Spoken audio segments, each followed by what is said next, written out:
भगवान बृहस्पति के पूजा के अनंतर अर्थात पूजा के बाद में करने वाले प्रार्थना के मंत्र।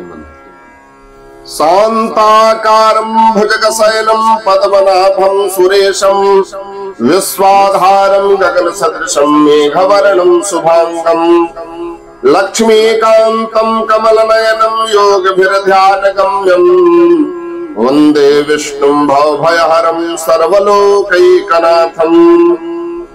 नमो स्वनन्ताय सहस्रमूर्तये सहस्रपादाक्षिशिरोर्वाहवे सहस्रनाम्ने पुरुषाय शाश्वते सहस्रकोटियुगधारिणे नमः। नमो ब्रह्मण्यदेवाय गोब्राह्मणहिताय च जगद्धिताय कृष्णाय गोविन्दाय नमो नमः।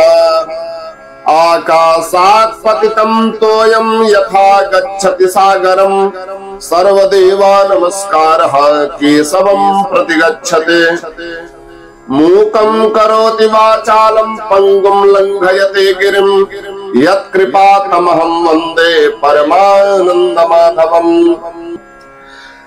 त्वमेव माता च पिता त्वमेव बन्धुश्च सखा त्वमेव विद्या द्रविणं त्वमेव सर्वं मम देव देव। पापोऽहं पापकर्माहं पापात्मा पापसंभवः त्राहि मां पुण्डरीकाक्ष सर्वपापहरो भव। कृष्णाय वासुदेवाय देवकी नंदनाय च नंदगोपकुमाराय गोविन्दाय नमो नमः।